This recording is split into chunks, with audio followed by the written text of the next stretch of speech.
Hey, konnichiwa, it's Gray from Wakizashi's Teahouse. I'm in Japan. How you doing? Are you good? Are you genki? Are you surprised? Okay, here we go. I have another review. It is The Amazing Spider-Man issue 62. Just came out today, November 27th. Written by Joe Kelly, this issue. It has art by Ed McGuinnes. Cover as well by Ed McGuinnes. What do you think of this cover?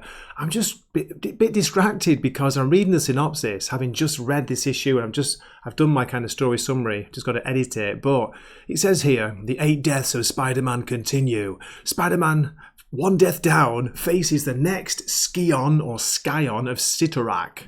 That's right, the god Spider-Man faces is the patron of Juggernaut. Juggernaut?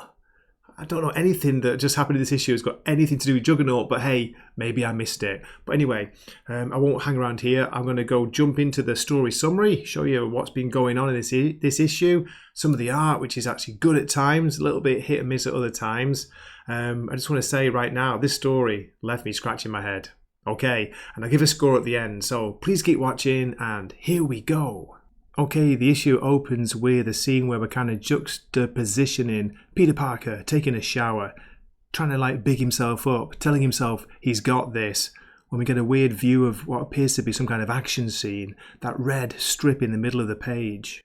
Quickly followed by, I gotta say, this pretty awesome double page spread. Look at the art here by Ed McGuinnes. We're in the Sanctum Sanctorum of Doctor Strange, the former Sorcerer Supreme. That's right, he no longer is, but in his kind of astral form, he's able to help Spider-Man. And what is going on with all those arms? Spider-Man's got 6 arms, did you notice? Anyway, the dialogue's kind of jokey, meant to be jokey anyway. Joe Kelly doing his best. Some Spider-Man quips. We got Doctor Strange kind of complaining that Spider-Man's not doing the spells right. But what I want to know is, why are we here? What are we doing here? We just drop right in. The last we saw from last issue was Spider-Man suffering a really painful death, defeating one of the SCIONs. Then we get a nice view of Black Cat. She's saying, "For burglars, you two are very loud." Okay, so there we go. They're in the Sanctum Sanctorum trying to get something, illegally I guess, trying to get a book, it looks like. A book of magic by any chance? Spidey says, "She's the skill, I'm the mystic muscle." They burst out of the window with Spidey quipping, "Wonderful window smasher of Wahoo!" "That isn't a spell," says Doctor Strange. "Allow him his joys, Strange. Be thankful you never heard such an exclamation under romantic circumstances." Okay, thanks Joe. A quick scan of the table of contents later, Spider-Man decides that maybe he's not ready for the magic book. Black Cat replies, "Ah, was that the obsidian obelisk of obvious?"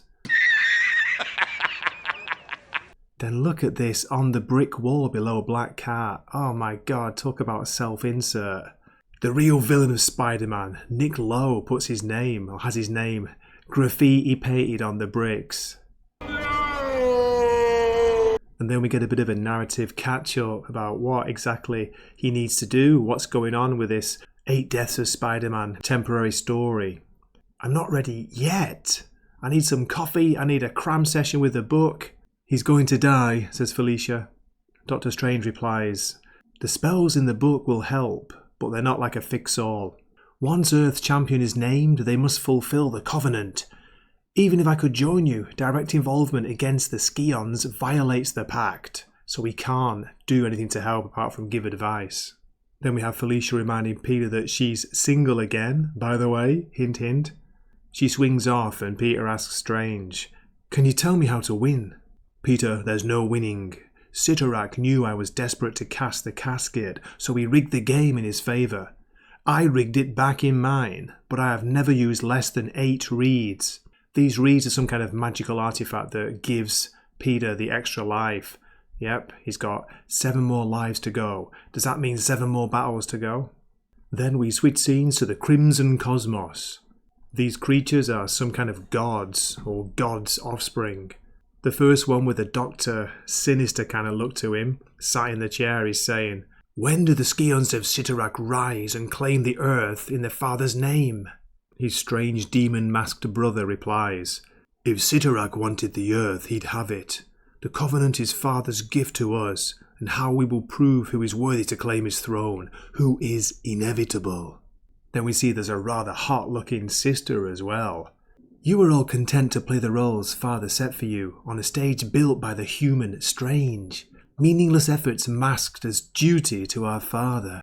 Games for children, a distraction, she calls it.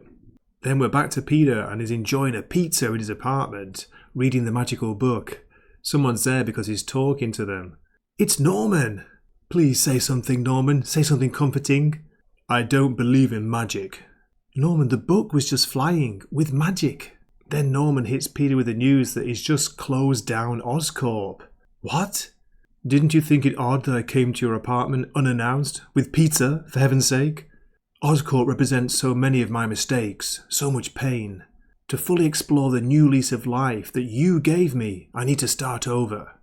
Then Peter remembers he's supposed to be meeting Aunt May. He rushes out of his apartment door and... Wait a minute, this isn't my hallway. Champion, I am Cyperion, SCION of CYTTORAK. Strike me once and I am conquered. Fail and this realm falls. It's a weird looking insectoid creature there.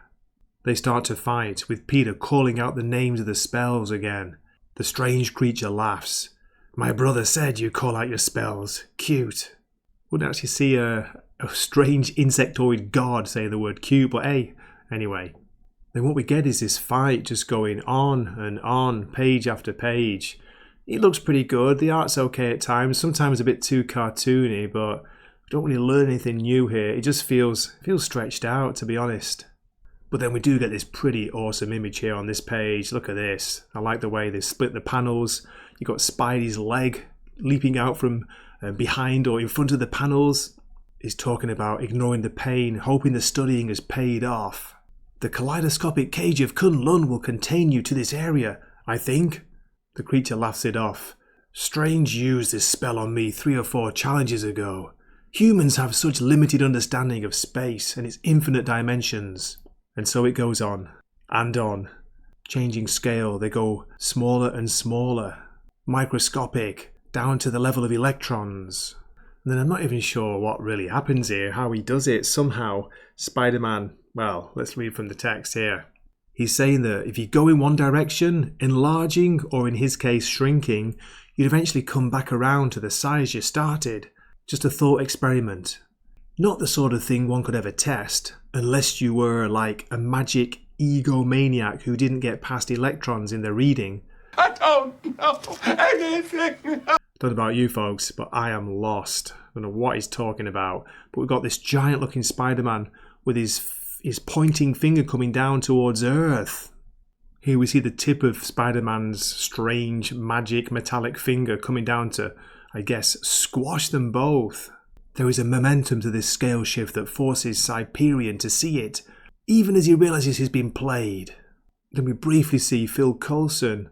You can see by his weird, skull mini tie he's got on. I thought it was Norman Osborn to begin with. I wasn't sure who it was. He's saying, I don't know what to say other than, hang in there, hero. Those weird blue reeds represent one of Spidey's lives. Then the next minute, we're in the middle of a conversation. Maybe this one? I don't know. I'm not an artist. But you have taste, Shay, and also, the artist is 1,000,000 miles away. And we're suddenly in a restaurant in the middle of a conversation between Randy, Shay, and Peter. Pete was spacing out again. And then in the background, there's an older couple talking about, me and Spider-Man, scariest and best day of my life, other than getting married. Oh, you, I swear, Kevin. Kevin? Who's Kevin? I don't know, but I've not been reading regularly, so. And Peter in the background saying, no, please, Shay, I'm sorry, I'm just dealing with stuff. But then suddenly, Peter's spidey senses tingling, and oh no, already? Hey, mister, my turn to play. It's a strange, younger looking version of the twin sister of those crazy gods. And that's it. That's where the issue ends. And I'm left just scratching my head. Felt like, I don't know, much ado about nothing really. Not a lot happened. Peter did a bit of Benkyo, a bit of studying about magic, defeated the second challenge. Suddenly he's in a restaurant chatting with Shay and Randy, and the third challenge turns up.